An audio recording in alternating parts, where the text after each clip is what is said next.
Замоўіў беларус, а выканаўцы былі палякамі. Прэм'ер-міністр Польшчы Дональд Туск паведаміў падрабязнасці затрымання датычных да нападу на паплечніка Алексея Навальнага Леаніда Волкова, якое мела месца ў Вільні. Вітаю ў аб'ектыве. Віталь Бабін. А што яшчэ сёння ў выданні? Беларуская дэлегацыя ў КНДР. Да чаго прымеркаваны гэты візіт лукашэнкаўцаў у Пхеньян? Магчыма, туды будзе ўжо і туды накіруецца і Лукашенко. Беларусь не павінна стацца суцяшальным прызам для Пуціна. Пра што казала Святлана Ціханаўская на саміце Вялікай сямёркі? Колькі такіх сустрэчаў ўжо было і на самым вышэйшым узроўні, і не раз і не два, і абмяркоўвались тыя ж пытанні, і мы не бачым, каб быў нейкі рух па гэтым пытанні. Больш за $1,5 мільярда столькі спатрэбіцца Менску, каб працягнуць чыгунку да расійскіх балтыйскіх партоў.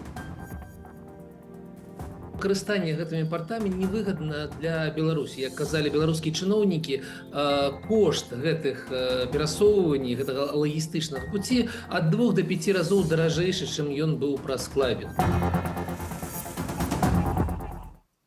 Патаемная дыпламатыя паміж дзвюма дыктатарамі Лукашэнкам і Кім Чен Ынам. Беларускія чыноўнікі ўжо 3 дні вядуць перамову ў Паўночнай Карэі, але даведацца пра гэта ад дзяржаўных медыяў нашай краіны немагчыма. Медыі ж КНДР абмяжоўваюцца фармулёўкамі накшталт супраца ў эканамічнай і культурнай сферах. У чым могуць быць сапраўдныя мэты паездкі, разбіраўся Александр Дзегцяроў. Візіт беларускай дэлегацыі ў Пхеньян, пра які нічога не пішуць лукашэнкаўскія медыі. А вось цэнтральнае карэйскае агенцтва навінаў паведаміла, што прайшлі перамовы паміж намеснікам міністра замежных справаў КНДР Ім Чхон Ілем і намеснікам кіраўніка беларускага МЗС Яўгенам Шастаковым. Карэйскае агенцтва навінаў размясціла і фота сустрэчы. Беларускія чыноўнікі прыляцелі ў Пхеньян яшчэ 3 дні таму, але інфармацыя пра візіт на прарэжымных СМІ дагэтуль не з'явілася. Гэта ж не самая такая ўжо прыемная паездка, я б так сказаў, з прычыны пэўнага іміджа Паўночнай Карэі.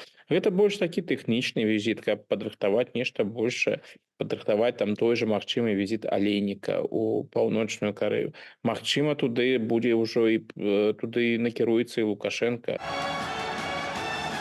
Эксперты таксама лічаць, што адна з магчымых мэтаў візіту – супраца ў вайсковай галіне. Тут КНДР ёсць што прапанаваць. Паводле звестак выведнай службы Паўднёвай Карэі, са жніўня мінулага года Пхеньян перадаў Маскве агулам каля 1 мільёна снарадаў і ракетную зброю. Лукашэнкаўскі рэжым можа быць таксама зацікаўлены ў вайсковай прадукцыі КНДР. Гэта у Карэі балістычныя ракеты, якія яна вось толькі пачала будаваць. Праўда, гэта страшэнная падсанкцыйная справа атрымліваць у Карэі балістычныя ракеты. Гэта крылатыя ракеты, гэта сістэмы залпавага агню.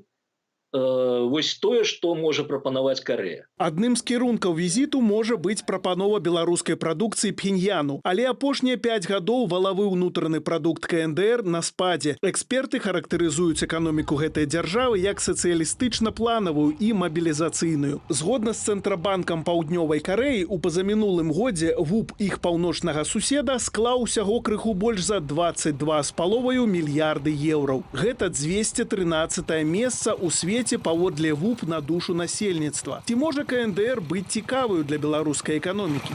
Што можна прапанаваць Карэе? Гэта аўтамабілі, грузавыя, раней нават какие-то дробненькія парты там на нейкія капейкі зноўку пастаўляліся ў Паўночную Карэю.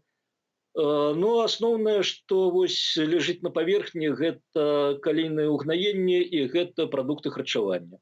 Тое, што так неабходна Паўночнай Карэі. Найбольш перспектыўнай сферай супрацы двух рэжымаў можа быць накіраванне паўночна-карэйскіх працаўнікоў на прадпрыемствы Беларусі. Нават сам Лукашенко неаднойчы прызнаваў недахоп працоўных рук у розных галінах вытворчасці. Выкарыстанне танных адмыслоўцаў можа быць на карысць не толькі Беларусі і КНДР. Гэта вядомая мадэль для Паўночнай Карэі, бо гэтая краіна імкнецца усялякім чынам зарабляць грошы на розных беларускіх прадпрыемствах, а магчыма будуць нейкія сумесныя праекты з Расійскай Федэрацыяй.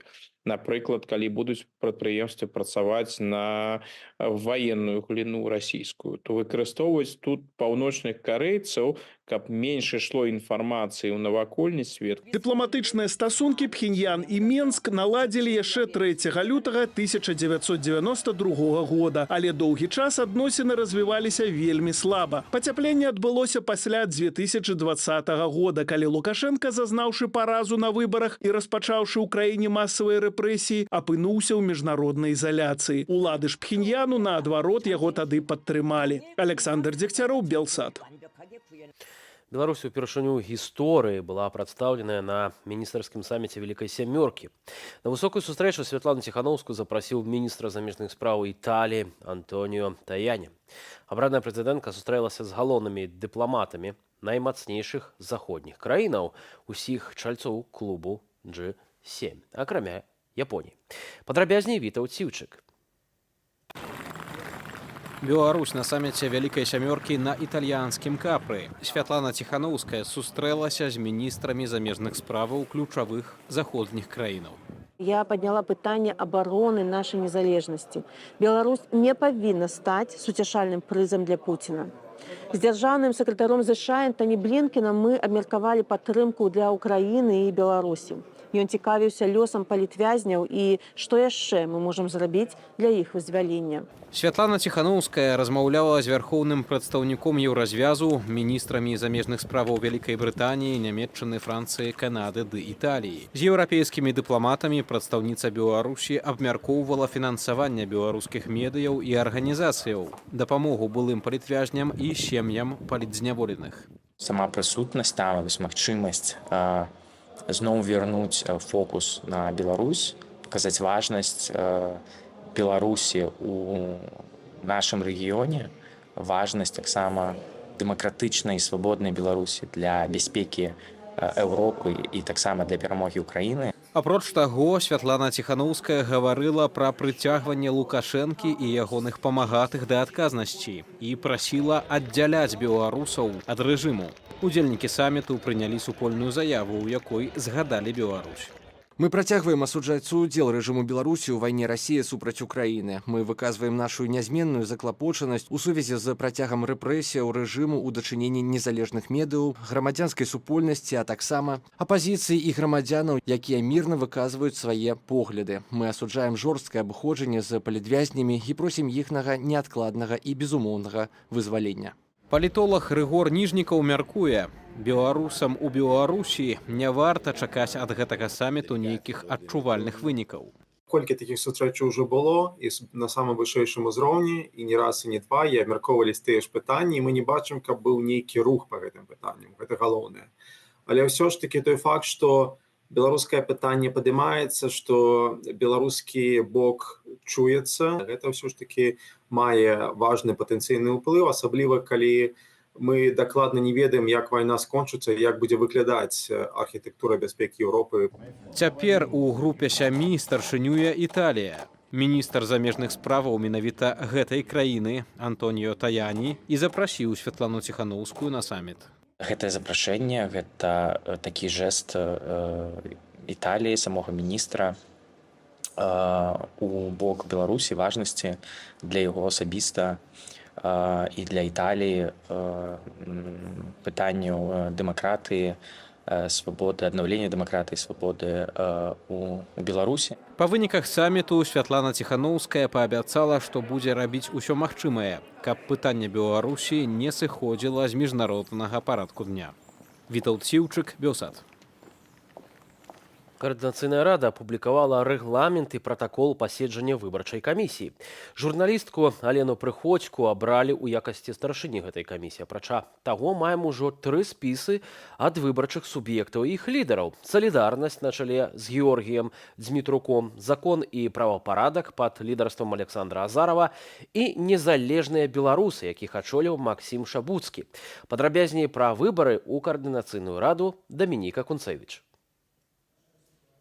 Партыі «Народная грамада» і «Беларуская хрысціянская дэмакратыя» аб'ядналіся для ўдзелу ў выбарах у каардынацыйную раду. Яны складуць адзіны спіс са сваіх удзельнікаў. Як гаворыцца ў супольнай заяве, падмуркам супрацы сталася прыхільнасць да нацыянальных і дэмакратычных прынцыпаў пабудовы беларускай дзяржавы. Нас объединили наши лидеры, Павел Северинец и Николай Статкевич. Они были добрыми друзьями, они были коллегами, они делали одно и то же дело, и они вместе оказались в тюрьме. Поэтому, невзирая на то, что мы являемся более правыми, они являются более левыми, мы пришли к тому, что мы можем сотрудничать. Таким образом, у нас появилась более крупная политическая сила в белорусском политическом поле. Сейчас есть попытка провести реальные выборы.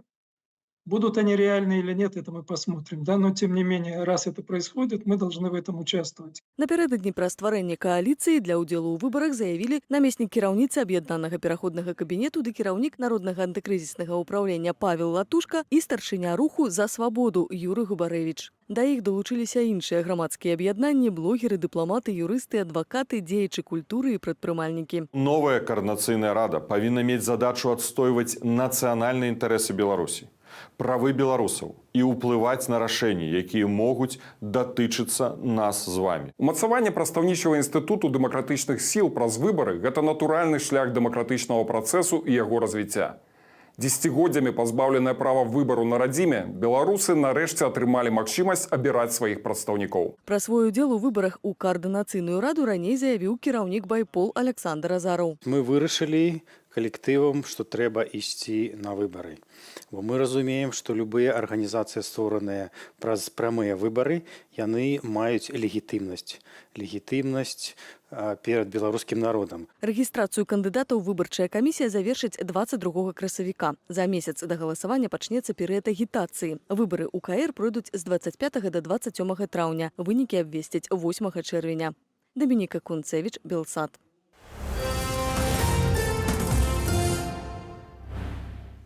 Сюжэты Азаронка ды іншых лукашэнкаўскіх прапагандыстаў застануцца недасяжнымі для літоўскіх гледачоў. Улады Літвы пастанавілі працягнуць забарону на рэтрансляцыю ці онлайн-распаўсюд тэле- і радыёвыданняў ад зарэгістраваных у нашай краіне кампаніяў. Цяперашняе абмежаванне мае скончыцца 1 кастрычніка. Міністр культуры Літвы Сімона Скайрыс, які прадставіў адпаведны законапраект, назваў усю прадукцыю тэлебачання Беларусі ці Расіі, цытата, прапагандай і дэзінфармацыяй.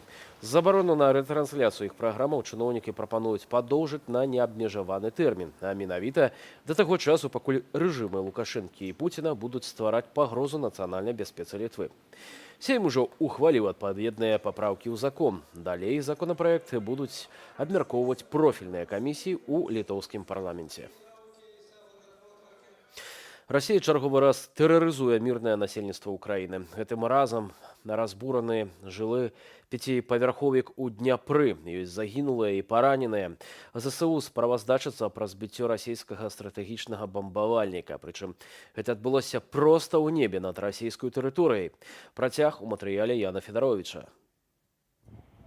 Начны удар России по украинских городах ракетами и шагедами. Потерпел Дняпро, разбурэнне ў ваколіцах чыгуначнага вакзалу. Да таго ж ракета трапіла ў 5павярховы дом. Ёсць загінулыя. Сирены, на жаль, не почула. Прачнулася ад выбуху. Сирены, на жаль, не пачула, ўжо патрохі прызвычайваешся да сірэнаў уначы. Мая кватэра на 5-м паверсе. Павыляталі на гаўбцы шыбы, і самае страшнае, што гарыць дах. А вы ж разумееце, калі гэта тушаць, то ўся вада, але іншым людзям нашмат горш. У мястэчку Сынэльнікава на паўднёвы ўсход ад Дняпра моцныя разбурэнні і таксама ёсць ахвяры, у тым ліку дзеці. Я не знаю, що сказати. Это страшно просто. У нас 5 загінулых, з іх 2 дзяцей. Адное дзіця ў цяжкім стане цяпер у лякарні. У адказ ГУР разам з ЗСУ знішчыў у небе расійскі стратэгічны бамбавальнік Ту-22М3. Самалёт упаў проста ў полі ў Стаўрапольскім краі. Гэта больш за 400 кіламетраў ад тэрыторыі, якую кантралюе Украіна. Прынамсі, адзін чалец экіпажу з 4 загінуў. Масква назвала прычыною катастрофы тэхнічную няспраўнасць. В Упершыню ад моманту паўнамаштабнага ўварвання краіны-агрэсара ва ўкраіну падобны самалёт знішчаны не на зямлі, а падчас выканання баявога задання. Гэта тое, што паўплывае на псіхалагічна-маральны стан пілотаў варожай стратэгічнай авіяцыі. Раней яны пачуваліся ў небе далёка ад Украіны беспакарана, а цяпер нават у небе на тэрыторыі РФ яны будуць разумець, што яны не ў бяспецы. Ту-22М3 – гэта дальні звышгукавы ракетаносец-бамбавальнік, прызначаны для паражэння марскіх і наземных цэляў, базавання кіраванымі ракетамі і авіяцыйнымі бомбамі. Украіна не кажа, якім менавіта чынам збіла расійскі самалёт. Неафіцыйна гучаць версіі пра траплянне ў яго ракеты, выпушчанай з ЗРК С-200. Дальность действия Х-22, ракеты Х-22, которая несет этот Ту-22, 300 километров. А дальность, оперативная дальность и техническая дальность ракеты С-200 тоже этих же 300 километров. Чуть модернизованная, допустим, плюс 50 километров, и она перехватывает Ту-22. Этот Ту-22 был поражен, развернулся, но не дотянул до Моздока. Украіна знішчыла расійскі стратэгічны бамбавальнік, нягледзячы на недахоп боепрыпасаў для сілаў супрацьпаветранай абароны. Дэфіцыт крытычна адчуваецца як на фронце, так і ў тыле, дзе Расія наносіць няспынныя ракетныя ўдары па аб'ектах энергетычнай інфраструктуры і гарадах. Праўда, ёсць і абнадзейлівыя навіны. НАТО вельмі ясна дало зразумець, што з сістэмаў Пэтрыят, даступных у краінах НАТО, некалькі краінаў могуць прыняць рашэнне, як і мы, і перадаць сістэму, каб была магчымасць лепшай абароны ад шматлікіх нападаў, якія цяпер адбываюцца супраць Украіны. Мы чулі, што Украіне трэба яшчэ 7 такіх сістэмаў, адна з якіх нашая, і мы спадзяемся, што ў кантэксце НАТО будзе знойдзена яшчэ 6. А да таго ж у Кангрэсе ЗША ў суботу 20 красавіка нарэшце адбудзецца галасаванне адносна вылучэння ўкраіне 60-мільярднага пакету вайсковай дапамогі. Гэтае пытанне стаіць на парадку дня яшчэ з мінулай восені.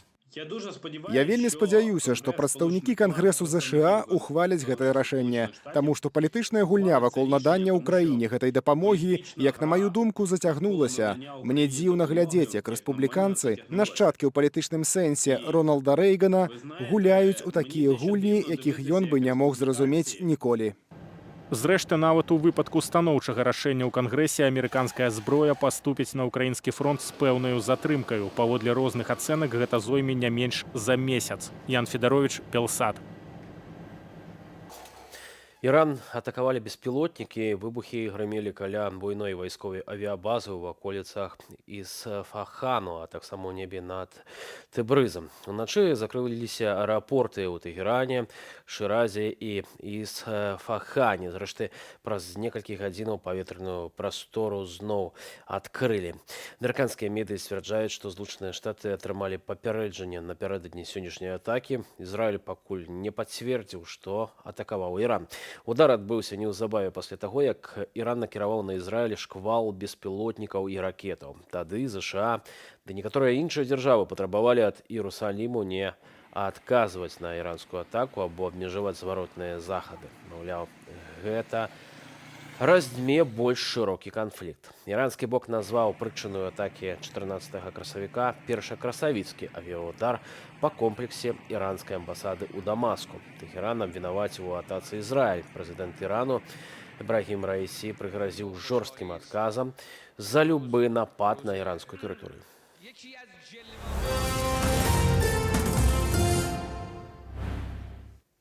Беларуская гарэлка запаланіла паліцыі расійскіх крамаў. Амаль 86% усіх аб'ёмаў імпарту гэтага алкагольнага напою ў Расію менавіта з нашай краіны. Пра гэта паведаміла агенцтва Інтэрфакса з пасылкаю на дадзеныя Федэральнай службы кантролю алкагольных і тытунёвых рынкаў. У топ-5 пастаўляльнікаў гарэлкі ў Расію за мінулы год трапілі таксама Фінляндыя, Казахстан, Францыя і Швецыя. Апроч таго, наша краіна летась імпартавала на расійскі рынок найбольш буйныя партыі сідру. Амаль 70% гэтага напою прывезлі з Беларусі. Агулам за 2023 год Расія больш закупляла алкагольнай прадукцыі, чым прадавала. Гэтак імпарт у параўнанні з 2022 годам павялічыўся на 6,5%, а экспарт скараціўся амаль на 40%. Больш за $1,5 мільярда расійская чыгунка выставіла рахунак за будаўніцтва шляхоў, якія звяжуць Беларусь і расійскі порт Бронка. Праект патрэбны Лукашэнку, каб кампенсаваць забарону карыстання літоўскім портам Клайпеда. Адкуль возьмуць грошы на рэновацыю расійскай чыгункі, разбіралася Катерина Гордеева. Президент России лично показал мне все порты Питера и вокруг него. Но он знает досконально это. И предложил: выбирайте любое направление. Больш чым у $1,5 мільярда абыдзецца Беларусі магчымасць адгружаць угнаенні і нафтапрадукты праз расійскі порт Бронка. Рахунак за будаўніцтва пад'язных дарог выставіла расійская чыгунка. Ну, я думаю, что это будет отчасти Белоруссия, которая получит от России кредит на это все. Вот, то есть, скорее всего, таким вот образом РЖД все-таки коммерческая структура, хотя и не вполне, но коммерческая. Поэтому кто-то должен... За счет РЖД это точно не будет проводиться. Штогод Беларусь плануе адгружаць праз новы порт каля 20 мільёнаў тонаў грузаў. Каб забяспечыць падвоз, за беларускія грошы ў суседняй краіне заменяць чыгуначнае палатно і адновяць 6 станцыяў. Таксама пабудуюць дадатковы 75-кіламетровы абуход да станцыі Уладзімірская, што каля Петербургу. Колькі яшчэ за гэта запросіць расійская чыгунка, таксама пытанне. Паводле розных падлікаў, кошт такого проекту будет идти на миллионы долларов. В Бронке уже работает порт, мы его намерены расширять, здесь вопросов у нас нет. Чакаецца, што Бронка будзе альтэрнатываю порту ў Клайпедзе, да якога Беларусь губіла доступ праз санкцыі, але замена лагістычных кропак неадпаведная. Зараз мы разумеем, што і магутнасці, і нейкія іншыя умовы у Санкт-Петербурге, у Бронкі не такія, як Клайпеда. Клайпеда больш развіты порт, у яго укладаліся сотні мільёнаў долараў доўгія гады, таму, канешне, порт Бронкі яшчэ трэба пабудаваць, каб ён быў параўнальны з Клайпедай. Размяшчэнне літоўскага порту адчувальна больш выгаднае за расійскія. Бронка месціцца амаль удвая далей ад беларускай мяжы, чымся Клайпеда. Карыстанне гэтымі партамі невыгадна для Беларусі. Як казалі беларускія чыноўнікі, кошт гэтых перасоўванняў, гэтага лагістычнага пуці ад 2 до 5 разоў даражэйшы, чым ён быў праз Клайпеду. Таму гэта вельмі на кароткі тэрмін нам патрэбны гэта порты, пакуль працуюць санкцыі. Але санкцыі калі-небудзь будуць снятыя. На думку эксперта, калі санкцыі знімуць ці змягчаць, Беларусь паспрабуе вярнуцца да перавальвання грузаў праз Клайпеду. У гэтым выпадку маштабнае будаўніцтва, якое ў хуткім часе распачне РЖД, павісне цяжкім грузам на шыі расійскага боку. Каб мінімізаваць рызыку, Беларусь будуць схіляць да падпісання дадатковых абавязковых пагадненняў, напрыклад, дамовы Ship-or-Pay. Фактически оговаривается определенная сумма. Пользуетесь вы этой инфраструктурой или не пользуетесь вы российским газом или российской железной дорогой или российскими портовыми мощностями или не пользуетесь, вы должны платить какую-то минимально оговоренную сумму. То есть если порт будет не востребован или вдруг Республика Беларусь очнется и поймет, что никаких товаров на экспорт у нее нет или никто не хочет их покупать, все равно платить придется. Такое пагадненне будзе кабальным для нашай краіны. Бронка, у якую зараз увалююць грошы, пры пацяпленні адносінаў з захадам застанецца без працы, як і новае пабудаванае ў Расіі чыгуначнае палатно. Але выплаты паводле крэдыту і дамоваў Ship-or-Pay застануцца для Беларусі абавязковымі. Катерина Гордеева, Белсат.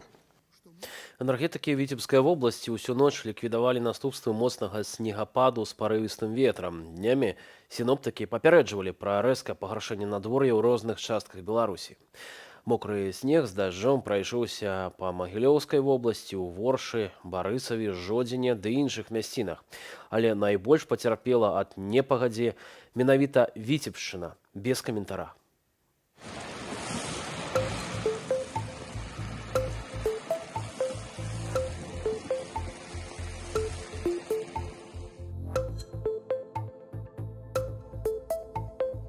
Дерево падает и прямо на машину, прикиньте.